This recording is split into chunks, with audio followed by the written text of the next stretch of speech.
Le bureau de l'avocat sentait le papier vieilli et une subtile trahison. Rachel était assise, immobile, les doigts étroitement entrelacés sur ses genoux, tandis que l'avocat de la succession, M. Olorin-Fémy, parcourait les documents archivés de sa mère.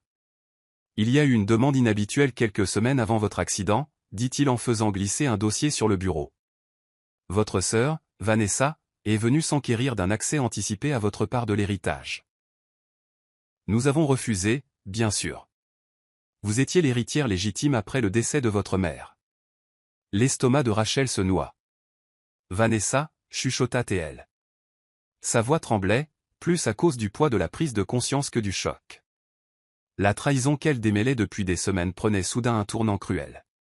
Tina avait joué son rôle, mais cela allait au-delà de l'amitié. Cela touchait à la famille. En se dirigeant vers sa voiture, la vérité résonna comme un tonnerre dans ses oreilles. Ce n'était pas seulement Bruce. Ce n'était pas seulement Tina. Vanessa avait aussi mis la main à la pâte. Son esprit rejoua des moments qu'elle avait ignorés. Le silence soudain de Vanessa il y a quelques mois, la gêne lors des réunions de famille, son ton sec lorsque Rachel avait mentionné une fois la révision du testament de leur mère. Rachel agrippa le volant, le cœur battant la chamade. Elle se souvint des paroles de Jacqueline. Surveille tout le monde, surtout celui qui t'est le plus proche. Et qui avait été plus proche que le sang?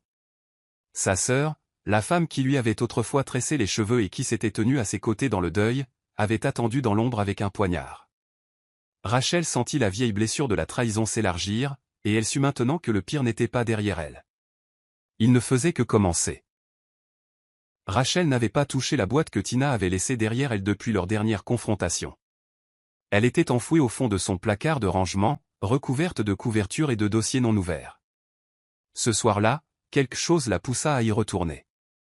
Elle fouilla jusqu'à ce que ses doigts effleurent un petit objet lourd. C'était un vieux téléphone prépayé noir, fissuré sur les bords, légèrement chaud à cause de la chaleur estivale emprisonnée dans la boîte. Son souffle se coupa. La curiosité se transforma en une certitude froide. En le branchant sur son chargeur, elle vit l'écran s'animer. La plupart des fichiers avaient été effacés, mais dans le dossier des messages se trouvaient plusieurs brouillons non envoyés. Ses yeux s'écarquillèrent en faisant défiler. Védie qu'elle peut couvrir les frais si nous utilisons son avocat, lisait un message. Un autre disait, dit à Bruce de se détendre, V a le contrôle maintenant. Le pouls de Rachel s'accéléra. Elle avait supposé que V n'était qu'un nom de code. Mais la vérité s'imposa comme une pierre. C'était l'abréviation de Vanessa. Quelques messages vocaux suivirent, déformés et granuleux. L'un contenait la voix de Tina, basse et anxieuse. Elle pose encore des questions. Et si elle découvrait? Un silence. Puis une voix féminine répondit avec une confiance glaçante. Laisse-la demander. Elle ne vivra pas assez longtemps pour y répondre. Les genoux de Rachel fléchirent. Elle s'assit sur le bord de son lit, le téléphone toujours à la main, son corps soudainement froid malgré la chaleur. Elle avait tourné autour de Tina, surveillé Bruce, mais Vanessa avait été le chef d'orchestre derrière tout cela. Sa sœur ne l'avait pas seulement trahi, elle l'avait orchestré. Elle appela immédiatement Harry. « J'ai besoin de toi, dit-elle, la voix tremblante. Il y a plus. Il y a tellement plus. » Quand il arriva quelques minutes plus tard, elle lui tendit le téléphone sans un mot. Il joua un des messages, sa mâchoire se crispant. Elle a appelé ta sœur la patronne. Rach, je pense que ce n'était jamais juste une question de jalousie. Je pense que c'était une question de contrôle. Rachel hocha la tête, les yeux brûlants. Alors il est temps que je reprenne le mien. Le salon était silencieux, à l'exception du faible bourdonnement du ventilateur de plafond et du léger clic lorsqu'Harry connecta le téléphone prépayé à son ordinateur portable. Il fit défiler ses mémos vocaux récupérés, isola celui intitulé « Appel de minuit » et appuya sur lecture. Quelques secondes de parasite passèrent avant que la voix de Bruce ne filtre. Elle est de nouveau méfiante. Tu dois faire quelque chose. Si elle parle à l'avocat, toute cette affaire s'effondre. Assure-toi qu'elle n'arrive pas à cette réunion. L'horodatage était de 2 jours avant l'accident. Rachel resta figée, la main sur la bouche. Elle regarda Harry, dont le visage avait perdu toute couleur. Il en faisait partie, chuchota-t-elle. Il voulait que je disparaisse avant que je ne découvre la vérité. Harry ne répondit pas. Les preuves parlaient d'elles-mêmes. L'homme à qui Rachel avait autrefois confié sa vie avait comploté sa fin. Rachel écouta à nouveau le clip, se concentrant cette fois sur la voix qui répondait à Bruce, la voix de sa sœur. « Détends-toi, dit Vanessa, claire et froide. Tina s'en chargera. Tu auras ta part. J'aurai la mienne. Assure-toi juste qu'elle signe d'abord la cession de la propriété. » Harry mit l'audio en pause. Il prévoyait de t'effacer légalement et physiquement. Rachel ferma les yeux. Je n'étais pas une épouse pour lui. J'étais un obstacle. Elle se leva lentement et se dirigea vers la fenêtre, regardant les arbres se balancer comme s'ils pouvaient calmer le feu qui montait dans sa poitrine. Son esprit tourbillonna à travers des années de souvenirs, d'anniversaires, de dîners de famille, maintenant souillés par les voix de la trahison. Nous avons ce dont nous avons besoin, dit doucement Harry. Nous pouvons porter ça à la police maintenant. Mais Rachel secoua la tête. Pas encore. Je veux tout entendre. Je veux qu'ils se sentent en sécurité. Je veux qu'ils croient qu'ils ont déjà gagné. Sa voix était d'acier. Le chasseur n'était plus endormi. Rachel traversa la ville en voiture avec un seul nom résonnant dans sa tête, Tante Mirabel. La seule sœur vivante de sa mère avait toujours été discrète lors des réunions de famille, observant toujours, parlant rarement. Rachel ne lui avait pas rendu visite depuis près d'un an, mais quelque chose dans son instinct lui disait que cette femme détenait des pièces d'un puzzle qu'elle ne savait pas qu'elle résolvait. Quand Tante Mirabel ouvrit la porte, son expression s'adoucit en une inquiétude silencieuse. « Tu as perdu du poids », dit-elle en conduisant Rachel dans le salon. « Tu as l'air de quelqu'un qui a vu l'intérieur de la trahison. » Rachel s'assit, la voix basse mais ferme. « J'ai besoin de savoir quand Vanessa et Bruce ont commencé à se voir dans mon dos, et j'ai besoin que tu me dises tout. » Mirabel hésita, tordant nerveusement ses doigts. « Tu devrais laisser tomber, murmura-t-elle. Certaines vérités n'apportent aucune paix. Mais Rachel n'abandonna pas, ils ont essayé de me tuer, Tati. » Un long silence passa avant que Mirabel ne s'adossât dans son fauteuil en soupirant profondément. Ça a commencé il y a 2 ans. Vanessa m'a rendu visite en pleurant, disant que Bruce la faisait se sentir vue. Au début, j'ai cru qu'elle parlait émotionnellement, jusqu'à ce qu'elle mentionne qu'il voulait partager l'héritage. Je ne savais pas qu'il parlait de l'héritage de ta mère. La mâchoire de Rachel se serra. Et tu n'as rien dit? Les yeux de Mirabel brillèrent. J'étais une lâche. J'ai cru que ça passerait. J'ai cru qu'il réaliserait la maladie de tout ça. Mais quand j'ai entendu parler de ton accident, j'ai su. Rachel se leva, les membres tremblants. Tu m'as laissé marcher dans le feu. Mirabel tendit la main. J'avais peur, mais je suis prête à aider maintenant. J'ai une lettre de Vanessa, une qu'elle m'a supplié de brûler. Rachel tendit la main. Donne-la-moi. Et quand elle quitta cette maison, elle ne portait pas seulement la lettre, elle portait la preuve, le feu et la fureur. Son propre sang avait tiré une lame. Maintenant, elle allait la retourner. La rue était calme, à l'exception de la brise qui bruissait au vent de la librairie alors que Rachel entrait, ne sachant pas ce qu'elle espérait trouver. Elle n'avait pas vu Jacqueline depuis des semaines. La boutique sentait encore les vieilles pages et le bois de santal. Au fond, près d'une étagère ensoleillée, se tenait la silhouette familière enveloppée d'indigo. « Tu as trouvé la racine du mal », dit Jacqueline sans se retourner. La gorge de Rachel se serra. C'était elle, chuchota-t-elle. Vanessa, ma propre sœur. Et Bruce, il n'était jamais juste faible. Il était consentant.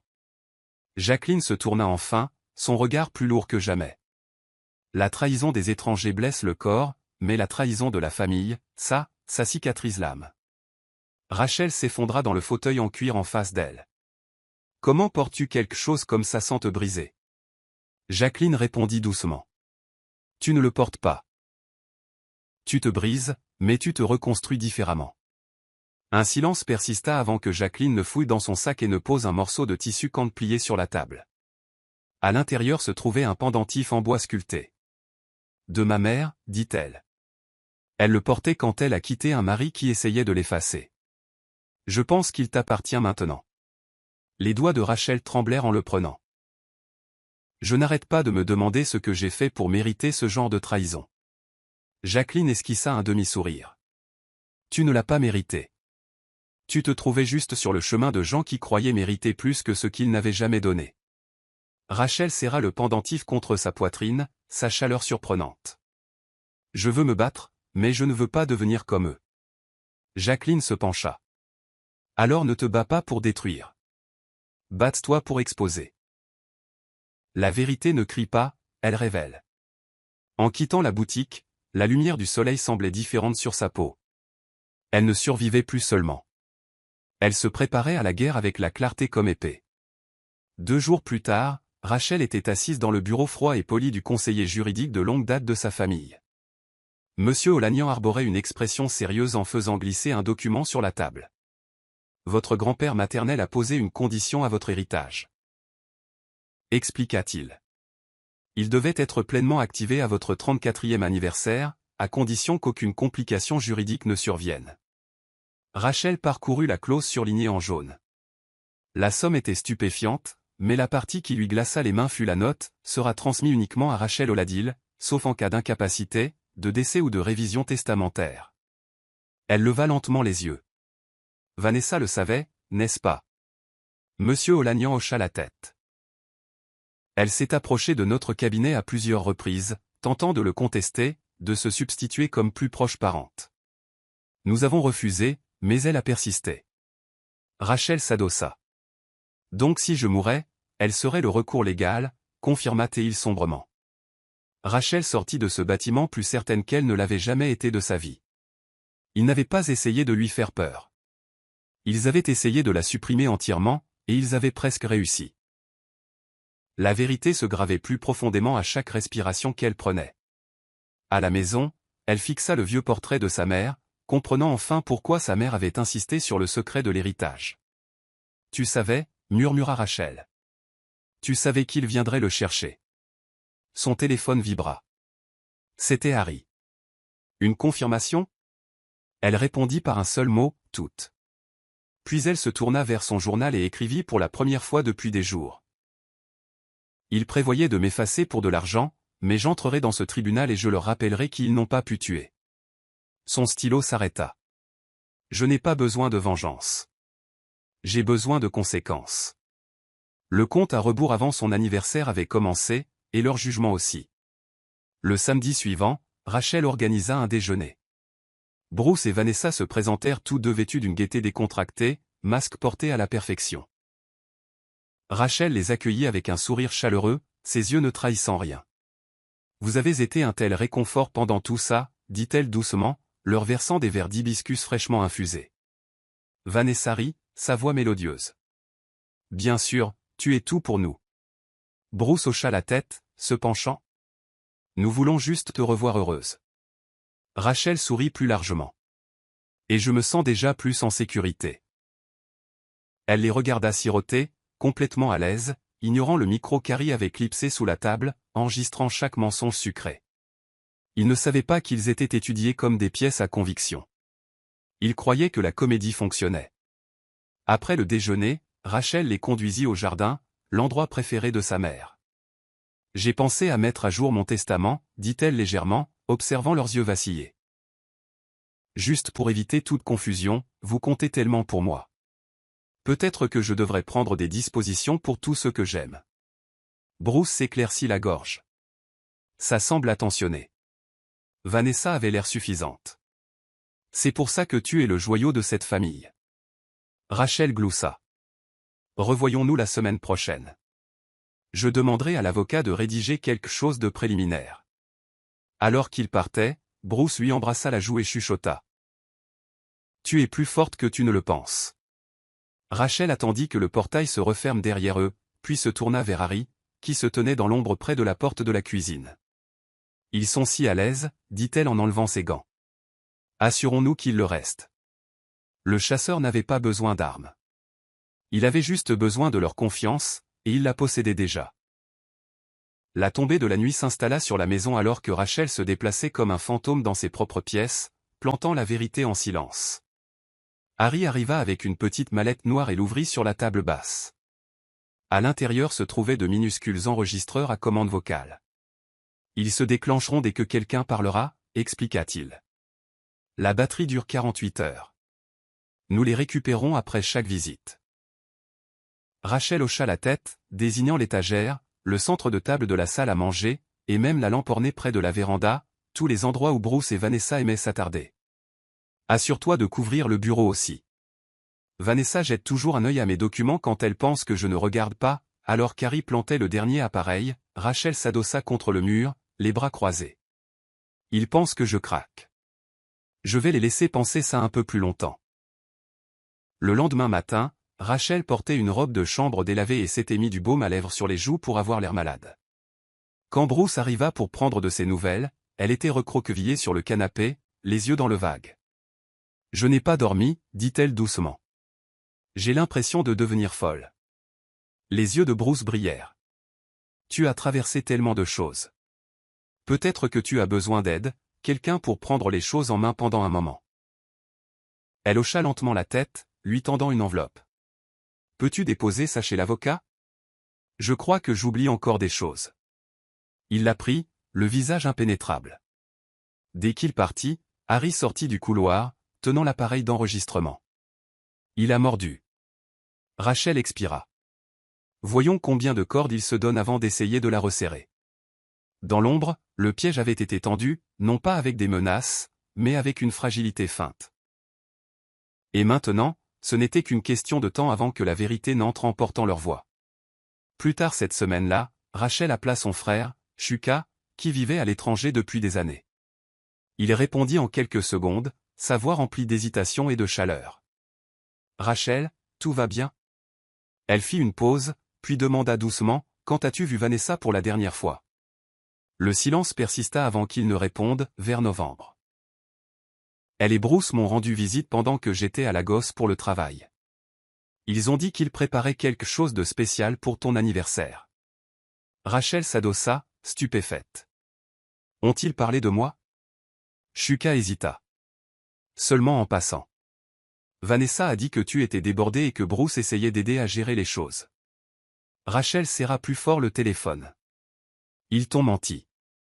Ils prévoyaient de m'exclure. Pendant tout ce temps, ils ont joué à la famille tout en complotant dans mon dos. Shuka soupira profondément. Je ne savais pas. Je te jure, Rach, si j'avais su. Tu n'avais pas besoin de savoir. Mais maintenant tu le sais, l'interrompit-elle, et j'ai besoin d'une faveur. Elle lui demanda d'envoyer par email les photos et la correspondance de ce voyage. Si Vanessa et Bruce avaient voyagé à l'international et laissé une trace administrative, cela pourrait établir la préméditation. Shuka accepta sans protester. Je suis vraiment désolé, Rachel, dit-il. J'aurais aimé regarder de plus près. Elle sourit faiblement, bien qu'il ne puisse pas le voir. Tu as été le seul à ne pas le faire. Après avoir raccroché, elle transmit tout à Harry, qui remarqua immédiatement deux détails clés dans les horodatages des photos. Il correspondait à la semaine où les freins de la voiture de Rachel avaient été sabotés. Vanessa n'avait pas seulement regardé cela se produire de loin.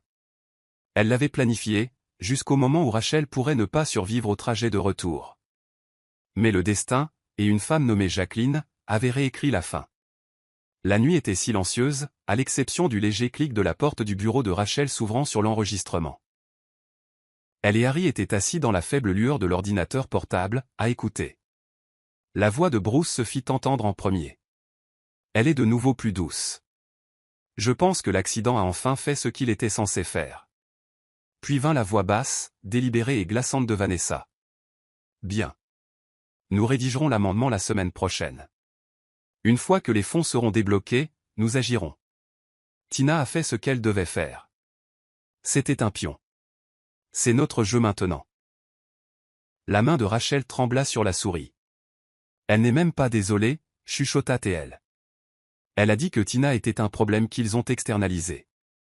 Harry hocha la tête, la voix tendue. On la tient, Rachel. Tous les deux. C'est irréfutable. La conversation continua alors que Bruce ajoutait, elle ne se doute toujours de rien. Elle m'a donné l'enveloppe, a dit qu'elle me faisait confiance. Vanessa rit.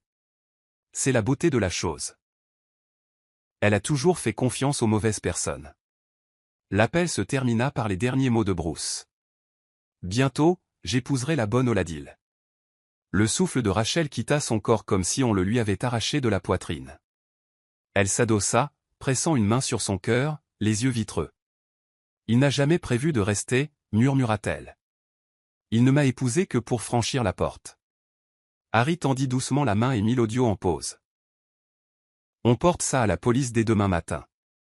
Rachel fixa l'écran, le visage d'un froid d'acier. Non, dit-elle. Nous les invitons à dîner une dernière fois. Laissons-les porter un toast à ma confiance fille. Nal. Ensuite, nous brûlons tout. L'enregistrement fut joué une dernière fois. Rachel était assise en silence, le visage sans expression alors que les derniers mots de Bruce résonnaient. Bientôt, j'épouserai la bonne Oladil. Ses mains se dirigèrent lentement vers le pendentif que Jacqueline lui avait donné, maintenant un poids silencieux à son cou.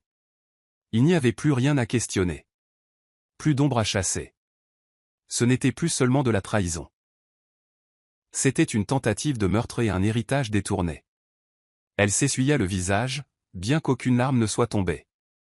Ils étaient prêts à tout prendre, chuchota-t-elle, y compris mon nom, mon souffle, ma vie.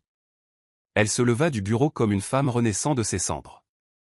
Je leur ai accordé la grâce, dit-elle à voix haute, comme si elle témoignait devant un jury invisible. Maintenant, ils feront face aux conséquences. Ce soir-là, Harry la trouva dehors, pieds nus sur la pelouse, regardant le ciel. Nous n'avons pas à attendre, dit-il prudemment. Nous en avons assez. Nous pouvons le déposer dès le début. Rachel le regarda, les yeux vifs mais calmes. Et les laisser le déformer? Le plaider coupable pour une peine réduite? Dire que c'était un malentendu? Elle secoua lentement la tête. Non, ils ont besoin de sentir les murs se refermer. Je veux qu'ils entrent dans leur propre procès sans savoir qu'ils sont les accusés. Harry la regarda en silence, puis dit finalement, « Tu es plus forte que je ne t'ai jamais vue. » Elle esquissa un sourire fatigué. « Non, j'ai juste enfin fini de faire semblant de ne pas l'être. » Elle rentra et verrouilla la porte derrière elle, non par peur, mais parce qu'elle avait fini de laisser les serpents se promener librement dans sa paix. Le lendemain matin, Rachel remit les mémos vocaux, le téléphone prépayé et la lettre que Vanessa avait écrite à tante Mirabelle, le tout organisé et étiqueté. Harry travailla méthodiquement, construisant une archive numérique. Nous aurons besoin d'une chronologie, dit-il. Preuve de l'intention, du motif et des moyens. Rachel hocha la tête. J'ai la documentation de la succession, le rapport de l'hôpital, les conclusions du mécanicien sur les freins sabotés et les dossiers de voyage de Shuka. Harry parcourut les emails de Vanessa, dont beaucoup avaient été récupérés en clonant l'ancien appareil de Tina. Un fil de discussion entre Vanessa et un cabinet d'avocats offshore discutait des procurations médicales de Rachel. Elle avait tenté de déclarer Rachel légalement instable pour prendre le pouvoir de décision. La mâchoire d'Harry se serra. Elle n'attendait pas que tu meures. Elle prenait des dispositions au cas où tu ne le ferais pas, ils agirent rapidement. Le soir, ils avaient déposé le rapport complet auprès d'un procureur de confiance que Rachel avait rencontré lors de son travail sur une précédente campagne pour la sécurité des femmes. Nous agirons discrètement, assura le procureur. Laissons-les se sentir à l'aise. Nous les arrêterons alors que leurs mains sont encore sales. Rachel hocha la tête en lui passant une clé USB. La nuit où ils porteront un toast à leur succès, je veux que des menottes attendent à la porte. Harry s'adossa contre le mur, regardant Rachel gérer le moment avec aplomb. Veux-tu aller quelque part? Te vider la tête? Elle secoua la tête. Non, je veux rester ici. Je veux voir leur visage quand l'illusion se brisera. Et ainsi, le piège n'était plus un secret. C'était une promesse. Il sourirait une dernière fois à son visage, juste avant de perdre leur liberté pour toujours. La table à manger était dressée pour 6. Rachel portait une robe en satin bleu, simple mais frappante. Ses cheveux étaient ramenés en arrière, ses lèvres de la couleur du défi. Bruce arriva le premier, portant une bouteille de vin. « Je pensais que nous pourrions célébrer ta guérison », sourit-il en lui déposant un baiser sur la joue. « Quelle est l'occasion » Rachel rendit le geste avec un lent signe de tête. « La conclusion, dit-elle. » Vanessa arriva quelques minutes plus tard, drapée de perles et de confiance. tu ressembles à ton ancien toi, dit-elle en serrant sa sœur dans ses bras. Peut-être même en mieux. Rachel leur versa des boissons, chaque mouvement précis. À la guérison, dit-elle en levant son verre. Ils trinquèrent sans hésitation. Pendant le dîner, Rachel leur demanda comment s'était passée leur semaine. Vanessa mentionna des recherches immobilières. Bruce parla de longues réunions et d'appels d'investissement. Vous êtes bien occupé, songea Rachel en coupant son poisson grillé. Vous avez à peine remarqué que j'étais parti. Vanessa s'adossa en riant. Tu es de retour maintenant. C'est tout ce qui compte. Rachel hocha la tête en posant son couteau. Vous souvenez-vous de ce que j'ai dit la dernière fois que vous étiez ici? Bruce inclina la tête. Tu as parlé de réviser ton testament. Rachel sourit doucement, mais avec une lueur dans les yeux. Bien, parce que ce soir, je révise tout. Pas avec un stylo, mais avec la vérité. Le sourire de Bruce vacilla. Vanessa leva brusquement les yeux. La voix de Rachel baissa. L'héritage. L'accident. Tina. Je sais tout. Pour la première fois, le masque glissa, et le seul son fut le léger halètement de la culpabilité rentrant au bercail. L'air matinal était épais de silence lorsque des gyrophares brisèrent le calme du quartier. À 5h43 précises, deux berlines noires arrivèrent dans l'allée de Bruce, suivies d'un véhicule de police banalisé. Rachel se tenait à sa fenêtre, sa robe de chambre ceinturée à la taille, le cœur calme. De l'autre côté de la rue, Vanessa sortit en trébuchant de la porte d'entrée dans une nuisette en soie, la confusion se transformant rapidement en panique. « Qu'est-ce qui se passe ?» demanda-t-elle alors que des officiers l'entouraient. « Vanessa Oladil, vous êtes en état d'arrestation pour complot en vue de commettre une tentative de meurtre, fraude et obstruction à la justice, dit un officier en lui lisant ses droits. Bruce sortit quelques instants plus tard, pieds nus, le visage pâle. « C'est une erreur, insista-t-il. Elle ment. C'est sa vengeance. » Rachel regarda alors qu'ils étaient tous deux menottés et placés dans des voitures séparées. Il n'y avait plus de protestation maintenant, pas de sourire narquois, pas d'échange suffisant. Juste la froide prise de conscience que le monde qu'ils avaient bâti sur la manipulation s'était finalement effondré. Jacqueline lui avait dit un jour, la vérité ne crie pas, mais quand elle parle, elle résonne. Ce moment résonnait plus fort que n'importe quel tribunal. Rachel se détourna de la fenêtre alors que les voitures disparaissaient sur la route. Le café qu'elle avait préparé ce matin-là avait un goût différent, non pas parce qu'il était plus doux, mais parce qu'il était le sien. Harry entra quelques instants plus tard, tenant une clé USB et hochant la tête. Tous les fichiers ont été remis. Nous passons au tribunal ensuite. Rachel sourit faiblement. Laissez-les s'asseoir dans une cellule et réfléchir à la petitesse de leur empire. Pas de gros titres, pas de discours, juste la justice en marche silencieuse. Cet après-midi-là, Rachel retourna à la librairie. Elle était vide, à l'exception du lent grincement du ventilateur de plafond et de l'odeur de camphre de vieux bois. Jacqueline se tenait près de l'allée de la poésie, les mains croisées sur une épaisse anthologie. Elle se tourna avant même que Rachel ne parle. Alors c'est fait. Rachel hocha la tête. Ils ont été arrêtés ce matin. Les charges sont solides. Les preuves, irréversibles. Jacqueline fit un lent signe de tête, les yeux doux. Et que ressent ton esprit? Rachel hésita. Soulagée, mais pas guérie. Jacqueline s'assit sur le banc près du fond. La justice ne restaure pas ce qui a été brisé. Elle empêche seulement que d'autres choses se brisent. La guérison, c'est ton fardeau à choisir. Rachel s'assit à côté d'elle, soudainement épuisée. Je ne sais pas comment leur pardonner. La voix de Jacqueline était douce mais ferme. Alors ne le fais pas. Pas maintenant. Commence par te pardonner à toi-même d'avoir fait confiance, d'être resté, de ne pas avoir vu plus tôt. Commence par là. Rachel ravala la boule dans sa gorge. Je voulais les détruire. Jacqueline sourit. Mais tu ne l'as pas fait. Tu as laissé la vérité faire le travail de brûler. Elle fouilla dans son sac et tendit une enveloppe scellée à Rachel. J'ai écrit ça quand je t'ai rencontré pour la première fois, quand j'ai vu la tempête autour de tes épaules. Ouvre-la quand le procès sera terminé. Rachel la prit sans l'ouvrir, les yeux pleins de larmes. Seras-tu toujours là? Jacqueline se leva. Je ne quitte jamais les histoires qui ont besoin de moi. Mais un jour, tu n'auras plus besoin de moi. Et sur ce, Rachel réalisa pour la première fois qu'elle n'était pas perdue. Elle se reconstruisait simplement. La salle d'audience bourdonnait d'une tension silencieuse alors que Rachel prenait place à côté d'Harry. Les appareils photos étaient interdits, mais les journalistes remplissaient encore la galerie, carnet de croquis à la main. Sur le banc d'en face, Bruce avait l'air pâle, sa composure habituelle fissurée. Vanessa était assise à côté de lui dans un tailleur gris de taille trop grand, sa confiance entièrement avalée. Le juge appela la séance à l'ordre et le procureur commença avec la chronologie. Les preuves se déroulèrent méthodiquement. Le dossier médical de Rachel, le rapport sur les freins sabotés, les relevés téléphoniques et enfin les enregistrements vocaux. La salle d'audience devint silencieuse alors que la voix de Bruce emplissait la pièce. Elle est de nouveau méfiante. Assure-toi qu'elle n'arrive pas chez l'avocat. Des halètements résonnèrent. Vanessa baissa la tête. Bruce s'agita, sa mâchoire se contractant.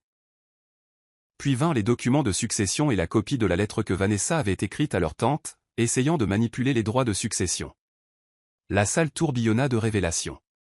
La défense se démena, objectant sur des détails techniques, mais le mal était fait. Pendant la suspension d'audience, l'avocat de Bruce s'approcha avec une proposition de plaider coupable. Rachel la refusa sans hésitation. « Ils ne m'ont pas fait de pitié, dit-elle.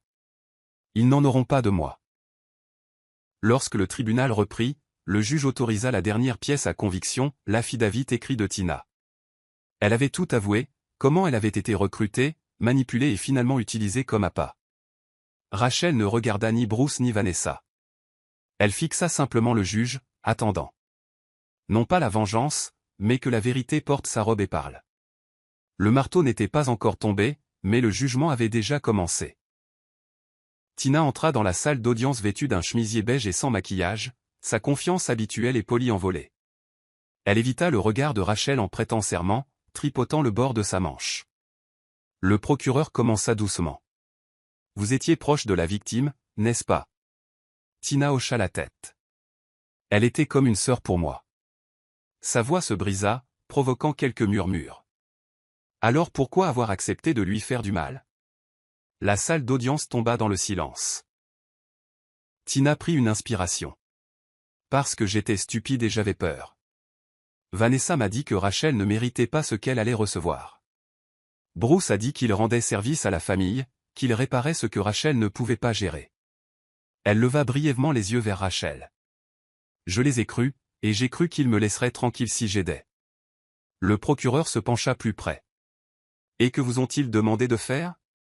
Le visage de Tina se crispa légèrement. Faire semblant de me soucier d'elle, la distraire, être celle en qui elle avait confiance pour qu'il puisse planifier. La voiture rouge, c'était ma tâche. J'étais censé lui faire peur, mais je l'ai heurté. J'ai paniqué. Jacqueline l'a tiré juste à temps. Rachel resta de marbre, les poings serrés sur ses genoux. Sa meilleure amie, sa traîtresse, parlait enfin en phrases complètes. Tina s'essuya le visage. Je ne savais pas pour l'héritage au début, mais quand Vanessa m'a montré les documents, c'était comme assister à un plan funéraire. Sauf que le corps n'était pas encore tombé. Sa voix tomba à un murmure. Ils m'ont utilisé. Je voulais juste compter pour quelqu'un. Je ne savais pas que ça coûterait tout à Rachel. La salle d'audience changea, non plus en colère, juste le cœur brisé. Mais pour Rachel, la sympathie n'était pas suffisante. La vérité n'était pas des excuses. C'était un dévoilement, et le masque de Tina était tombé pour de bon. La défense de Bruce insista pour qu'il témoigne. Il entra avec assurance, impeccablement vêtu, son sourire prudent, mais forcé. Monsieur Holladell, commença le procureur. Depuis combien de temps étiez-vous marié à la victime? Bruce sourit faiblement. 7 ans. Et depuis combien de temps étiez-vous en contact avec sa sœur, Vanessa? Il hésita. Nous étions proches. Mais pas comme vous le sous-entendez. Le procureur leva une main. Parlons de sous-entendu. Il joua la note vocale où Bruce disait, une fois l'argent débloqué, elle est dehors. Bruce s'agita mal à l'aise. C'était sorti de son contexte. Un rire parcourut la galerie. Sorti de son contexte? Vous vouliez dire quoi? Que Rachel allait être déplacée dans une maison de plage. Le juge avertit la salle d'audience de se calmer. Bruce s'éclaircit la gorge, cherchant à charmer. J'étais sous pression. Vanessa m'a trompé. Elle m'a fait croire que Rachel cachait quelque chose de dangereux. Rachel secoua lentement la tête. Bruce avait toujours une histoire de rechange. Un nouveau contexte. Mais maintenant, sa performance échouait sous le poids des preuves tangibles. Le procureur avança. Vous dites que Vanessa a tout manigancé, et que vous n'étiez que sa marionnette? Bruce regarda vers Vanessa, qui fixait droit devant elle, l'expression impénétrable. Je ne voulais blesser personne, offrit-il. Je voulais juste protéger notre avenir. Le procureur porta le coup de grâce. Alors pourquoi avez-vous fait des recherches sur la manière de transférer le pouvoir successoral d'un conjoint incapable 3 jours avant l'accident? Bruce balbutia. C'était de la routine. Un malentendu. Le tribunal éclata de nouveau. Le juge appela à l'ordre. Mais Rachel n'avait pas besoin d'ordre. Elle avait déjà la vérité. Et regarder Bruce se tortiller sur le banc des témoins était la dernière performance qu'elle assisterait dans son théâtre de mensonges. Les jurés entrèrent avec des expressions solennelles. Les doigts de Rachel agrippèrent le bord de son siège, son corps immobile mais pulsant à chaque seconde. La présidente du jury se leva, dépliant lentement la feuille de papier, sa voix ferme. Nous, le jury, déclarons les accusés, Bruce Aladiel et Vanessa Aladiel, coupables de tous les chefs d'accusation. Un halètement parcourut la salle. Vanessa s'effondra sur sa chaise. Bruce cligna des yeux, incrédule, sa mâchoire serrée. Le juge hocha la tête et ajusta ses lunettes. La sentence sera prononcée immédiatement. Alors que des murmures s'élevaient, le marteau frappa sèchement. Silence. Rachel ne bougea pas. Les mots avaient atterri comme un coup de tonnerre, mais la tempête en elle était déjà passée. La justice avait parlé, non par la rage, non par la vengeance, mais par une vérité qui ne pouvait plus être enterrée. Alors que Bruce était escorté, il se tourna vers Rachel. « Je t'aimais quand même, dit-il doucement, presque suppliant. Rachel croisa son regard et secoua la tête une fois. « Alors tu ne m'aurais pas laissée pour morte. » Vanessa fut la suivante, son expression un mélange tordu d'incrédulité et de fureur. « Tu penses avoir gagné » siffla-t-elle alors que les gardes prenaient ses bras. « Non, » répondit doucement Rachel. « J'ai juste survécu à ce que tu n'as pas pu tuer. » Alors qu'ils étaient emmenés, les mains de Rachel tremblèrent, mais pas de peur. De la libération de porter tant de douleur pendant si longtemps. Harry lui prit la main. « Ça va ?» Elle hocha la tête, les yeux vitreux. « Ils sont partis, et je suis toujours là. » Elle se leva lentement, la tête haute, le cœur rempli d'un triomphe silencieux. La femme au volant de sa propre vie l'avait enfin reprise. Alors que les portes du palais de justice s'ouvraient, Rachel entra dans un tourbillon de flashs d'appareils photo et de questions lancées comme des poignards. Les microphones se pressaient autour d'elle, les voix réclamant. « Madame Oladil, que pensez-vous du verdict? Croyez-vous que justice a été rendue ?» Rachel fit une pause, son expression impénétrable. Harry lui toucha doucement le bras. « Tu n'as pas à dire un mot. » Elle fit le plus petit des signes de tête et continua à marcher, chaque pas calme, chaque respiration maîtrisée. Elle avait déjà dit tout ce qu'elle avait besoin de dire à l'intérieur de cette salle d'audience. Le monde pouvait spéculer. Ils pouvaient écrire leurs gros titres et monter leurs extraits, mais la véritable histoire était déjà gravée dans le silence qu'elle choisissait de porter. Elle atteignit sa voiture, ouvrit la portière et s'assit à l'intérieur, fixant le pare-brise alors que sa poitrine se soulevait enfin, non pas de larmes, mais du poids de la libération. Son téléphone vibra, des messages de parents éloignés, d'anciens camarades de classe, d'ex-collègues. Certains s'excusaient de ne jamais avoir pris de nouvelles. D'autres exprimaient leur choc. Elle posa le téléphone de côté. La conclusion ne venait pas de la sympathie publique. Elle résidait dans le fait de savoir qu'elle n'avait plus à répéter la survie. Harry s'assit au volant, la regardant. « Tu n'as jamais craqué, dit-il. » Rachel regarda par la fenêtre. « Si, encore et encore, mais j'ai choisi de ne pas rester brisée. » Elle s'adossa, le palais de justice devenant plus petit dans le rétroviseur. Pour la première fois depuis des années, Elle ne fuyait rien. Elle rentrait simplement chez elle. Le nouvel appartement ne ressemblait en rien à son ancienne maison, et c'était exactement le but. Pas d'entrée grandiose, pas de sol en marbre froid, juste un petit salon ensoleillé avec des étagères qui sentaient les histoires, une cuisine avec des assiettes dépareillées et une chambre qui ressemblait à une pause plutôt qu'à une performance. Rachel déballa lentement, délibérément, chaque boîte un rappel de ce qu'elle avait choisi d'emporter avec elle, et de ce qu'elle avait finalement laissé derrière. Les murs étaient nus au début, puis se remplirent de cadres, non pas de mariage ou d'anniversaire, mais de paysages, d'œuvres d'art qu'elle avait aimées mais jamais achetées. Pour la première fois, son espace la reflétait, pas une version que quelqu'un d'autre avait façonnée. Elle accrocha un rideau bleu doux dans le bureau et plaça le pendentif en bois de Jacqueline sur le rebord de la fenêtre, où la lumière du matin pouvait le trouver. Cet après-midi-là, elle s'assit en tailleur sur le tapis avec une tasse de thé au gingembre, un carnet sur ses genoux, un stylo dansant librement. Elle ne tenait plus un journal pour l'épreuve. Elle écrivait pour elle-même. Elle griffonna, la paix n'est pas bruyante. Elle attend tranquillement à la porte jusqu'à ce que vous la choisissiez. Ses épaules tombèrent comme si ces mots la libéraient physiquement. Un coup à la porte interrompit ses pensées. C'était la voisine, une mère célibataire avec 2 enfants qui avait préparé un pain. Haine à la banane. Bienvenue, dit-elle simplement. Rachel sourit. Merci. C'est bon d'être, dans un nouvel endroit. Et elle le pensait. Elle n'avait pas besoin d'un manoir ou d'un titre. Elle avait juste besoin de sécurité, et cet endroit le murmurait à chaque souffle silencieux et honnête. Les fleurs étaient sauvages, fraîchement coupées du jardin de quelqu'un, imparfaites et vives. Harry arriva avec elle juste après le coucher du soleil, frappant doucement avant d'entrer. « J'ai apporté ça parce qu'elles sont désordonnées et imprévisibles, » dit-il en plaçant le bouquet sur sa table. « Et elles m'ont rappelé tout ce qui te constitue.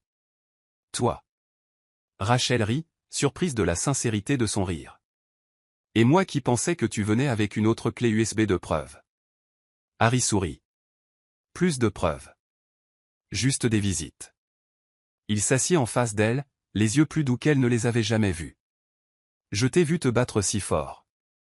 Je voulais juste te voir respirer. » Elle versa du thé, et ils parlèrent, vraiment parlèrent.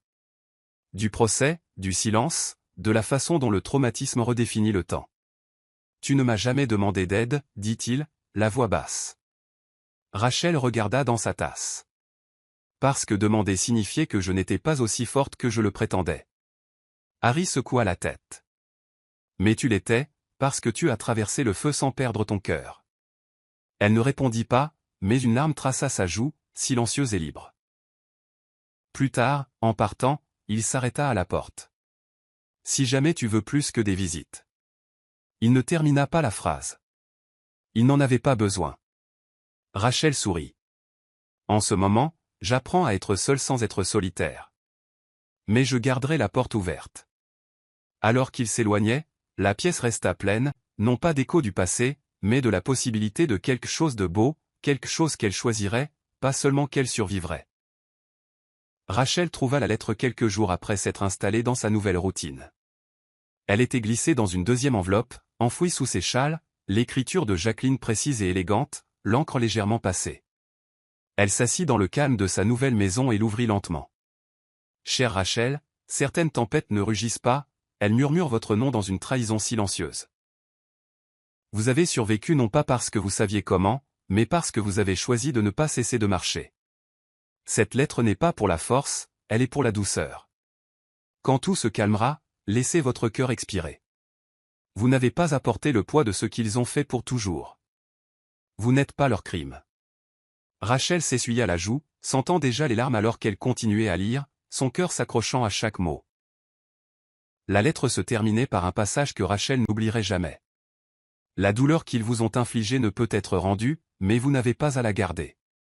Grandissez sans culpabilité, souriez sans preuve, et aimez à nouveau, pas eux, mais vous-même. Rachel la plia doucement et la plaça à l'arrière de son journal, juste à côté d'une page blanche. Elle alluma une bougie cette nuit-là, non pas pour le deuil, mais pour la libération. Merci. Chuchota-t-elle à la flamme, de m'avoir vu avant que je ne le fasse. Elle ne savait pas si Jacqueline avait quitté la ville ou si elle s'était simplement fondue dans son coin tranquille du monde, mais où qu'elle soit, Rachel sentait sa présence comme une respiration régulière dans la pièce. C'était le genre d'adieu qui ne faisait pas mal, il se posait simplement doucement dans l'âme et y restait. La notification arriva par coursier, une fine enveloppe avec des lettres en relief. Le nom de Rachel était imprimé formellement, mais la note à l'intérieur était simple. La succession avait été officiellement libérée. Le testament de son grand-père avait passé tous les examens juridiques. Elle détenait maintenant la pleine propriété des actions de l'entreprise, des titres de propriété et des comptes financiers bloqués qu'il avait laissés derrière lui. Mais le poids de tout cela ne pesait pas sur elle comme elle l'avait imaginé. Il ne criait pas au pouvoir ou à l'héritage. Il murmurait la responsabilité. Elle ne se précipita pas pour dépenser un centime. Au lieu de cela, elle s'assit à son bureau, ouvrit son carnet et commença à lister où il irait discrètement. Service d'aide juridique, foyer pour femmes fuyant la violence, bourse d'études pour jeunes filles étudiant le droit. Lorsque son conseiller financier appela pour examiner ses options, Rachel fut claire. Pas de publicité, pas de fondation à mon nom, pas de photographie. Ça va là où ça compte, pas là où c'est vu. La femme à l'autre bout du fil resta silencieuse un instant avant de répondre. C'est peut-être l'utilisation la plus significative du pouvoir que j'ai entendue de toute l'année. Rachel sourit. Bien, alors mettons-nous au travail. Cette nuit-là, elle ne célébra pas avec du champagne ou du luxe.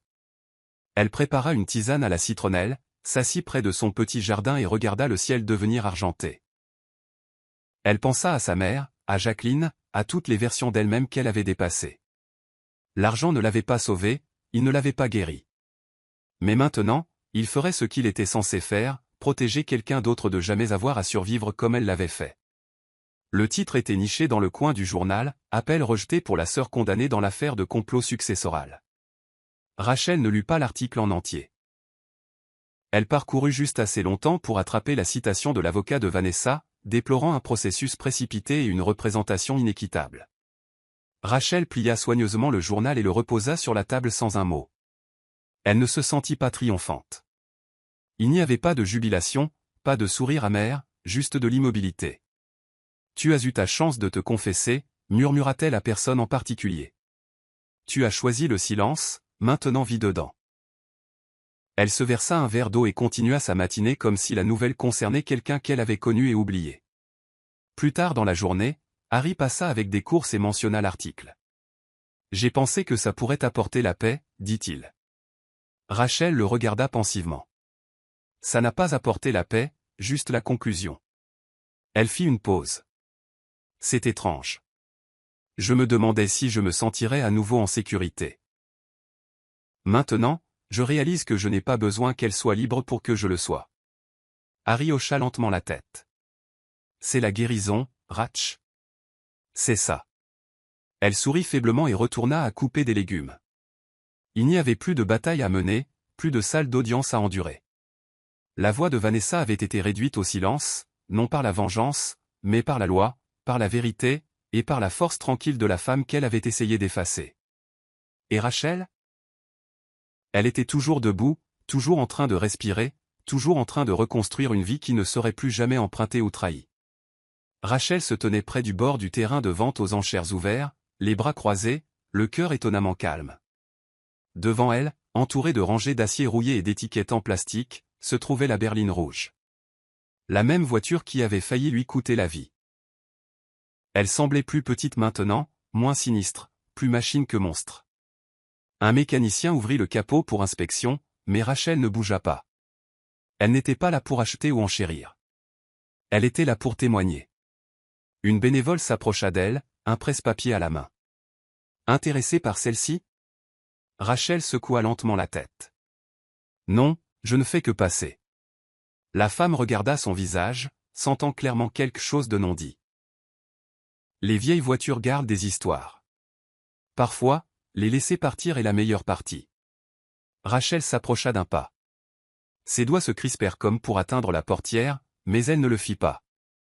Elle avait ouvert cette porte une fois, entrant sans le savoir dans une trahison qu'elle n'avait pas méritée. Maintenant, la porte pouvait rester fermée, définitivement. Tu étais censé m'emporter, chuchota T.L., à peine audible. Mais je t'ai survécu. Une brise passa, douce mais ferme. Elle se retourna sans fanfare et s'éloigna, ses pas lents, mesurés. Elle n'avait pas besoin de voir qui l'achetait. Elle n'avait pas besoin de dire à personne qu'elle était venue. La conclusion ne rugissait pas toujours.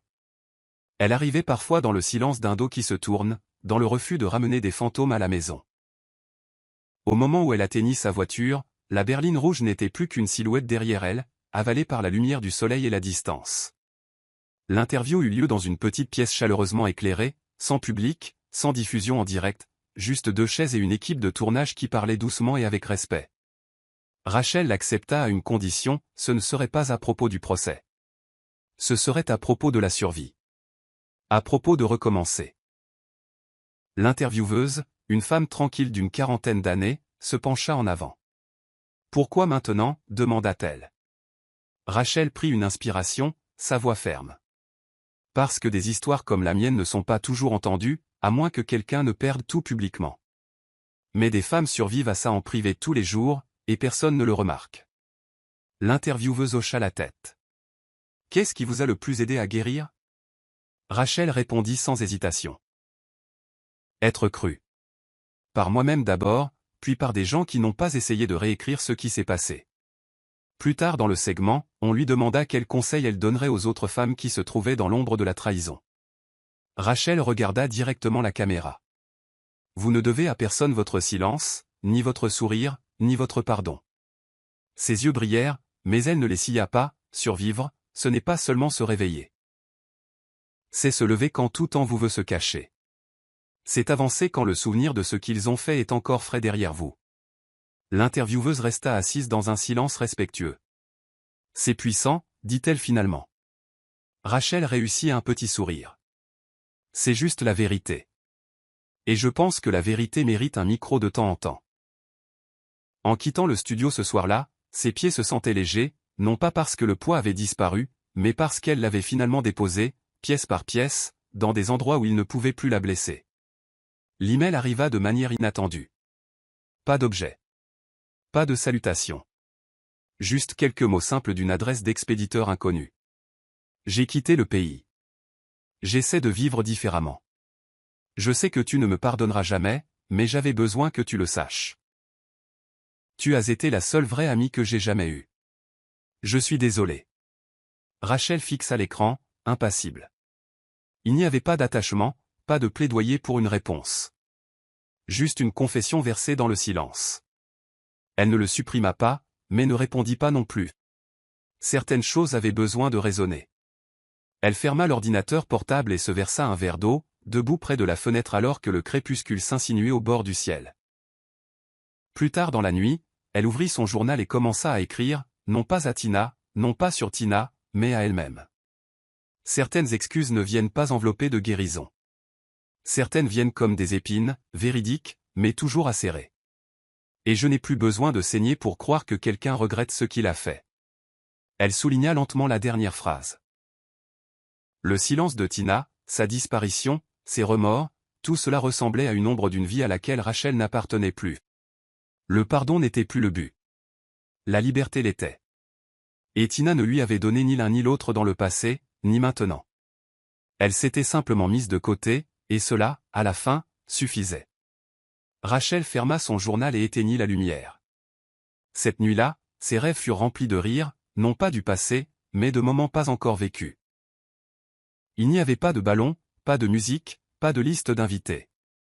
L'appartement était calme, à l'exception du doux bourdonnement du ventilateur au plafond et du grincement occasionnel des planchers alors que Rachel se déplaçait avec une grâce délibérée. Elle portait une robe en lin ample, pieds nus, ses cheveux enveloppés dans un foulard doux. Un petit gâteau était posé sur la table, avec une seule bougie dorée plantée au centre. À côté, une tasse fumante de thé à l'hibiscus et une carte pliée qu'elle s'était écrite la veille au soir. Elle alluma la bougie et s'assit, la pièce s'illuminant doucement de sa lueur. Pas de fanfare, pas de bruit, juste le souffle, l'immobilité et le son d'une femme se souvenant du chemin parcouru. Elle ne fit pas de vœux en regardant la flamme. Au lieu de cela, elle parla à voix haute d'une voix ferme et silencieuse. « J'ai réussi. Vous n'avez pas gagné. Vous ne m'avez pas détruite. » Ses yeux ne versèrent pas de larmes cette fois. Il n'y avait plus rien à pleurer, seulement de l'espace à honorer. Elle souffla la bougie lentement, comme pour sceller une promesse entre son passé et son présent. Un coup à la porte se fit entendre peu après. Harry se tenait sur le seuil avec un cadeau emballé, quelque chose de petit. « Je ne savais pas si je devais passer, dit-il. Rachel sourit et s'écarta. « Je suis contente que tu l'aies fait. » Ils s'assirent ensemble, non pas comme des sauveurs ou des survivants, mais comme deux personnes qui comprenaient la force du silence. Alors, 34 ans, taquina légèrement Harry. Rachel leva sa tasse de thé. Au commencement. Pas de nouveau, juste des honnêtes. Et pour la première fois de sa vie d'adulte, Rachel sentit que chaque année qu'elle avait vécue l'avait menée ici. Le ciel était d'un bleu pâle lorsque Rachel arriva au petit cimetière niché à la périphérie de la ville. Elle marchait avec aisance, tenant un bouquet de tulipes fraîchement coupées, les préférées de Jacqueline. La tombe était simple, ornée d'un pendentif en bois sculpté comme celui que Rachel portait maintenant. Elle s'agenouilla, balayant quelques feuilles égarées. « Tu m'as dit un jour que les tempêtes ne viennent pas toujours pour détruire. Certaines viennent pour dégager le chemin. » Elle sourit doucement. « La mienne a fait les deux, mais j'y ai survécu, et j'ai reconstruit. » Elle déposa les fleurs, ses doigts s'attardant brièvement. « Je pensais que je devais devenir quelqu'un d'autre pour surmonter ce qu'ils ont fait, mais tout ce dont j'avais besoin, c'était de devenir plus moi-même. » Elle se leva lentement et ouvrit son journal, le feuilletant jusqu'à la dernière page. Là, dans sa propre écriture en boucle, se trouvaient les mots vers lesquels elle écrivait depuis 60 chapitres de douleur, de trahison, de survie et de résurrection. Survivante, pas victime. Elle ferma le livre et le glissa sous son bras, le vent soulevant l'ourlet de sa robe. Personne ne se tenait à côté d'elle, pas de grand public, mais elle ne s'était jamais sentie moins seule. En retournant vers sa voiture, elle ne regarda pas en arrière. Certaines fins n'étaient pas destinées à être revisitées. Certaines histoires ne se terminaient pas par des applaudissements ou de la vengeance, mais par une réclamation. Et Rachel avait fait exactement cela, non par le bruit, non par la guerre, mais par le choix, par la vérité, par l'acte silencieux et inébranlable de rester en vie et de s'élever. Écoutez le verset de la Bible, Ésaïe 54, verset 17, adapté pour l'emphase. « Aucune arme forgée contre toi ne prospérera, et toute langue qui s'élèvera en jugement, tu la réfuteras. C'est l'héritage de la femme qui se tient dans la vérité, et sa justification vient de moi, dit le Seigneur. » Ce verset reflète le parcours de Rachel, de la trahison et du silence, à travers la survie et la guérison, jusqu'à la justice finale. Bien que l'arme ait été forgée, elle n'a pas prospéré. Sa justification est venue non par la vengeance, mais par un courage et une vérité constants. Morale de l'histoire, le silence n'est pas une faiblesse, et la survie n'est pas une reddition. Parfois, la vengeance la plus puissante est de choisir de guérir, de reconstruire et de laisser la vérité parler plus fort que la douleur. La confiance peut se briser, mais la femme qui réclame sa voix s'élèvera toujours plus forte que la trahison destinée à la briser. Cette histoire enseigne que l'endurance n'est pas de la passivité. Rachel n'a pas cherché la vengeance avec cruauté. Elle s'est battue avec des preuves, de la dignité et de la résilience. Elle rappelle au lecteur que guérir ne signifie pas oublier, et que la vérité, peu importe combien de temps elle est enterrée, trouve toujours la force de se relever, et quand elle le fait, elle libère les bonnes personnes et lie les coupables dans leurs propres mensonges.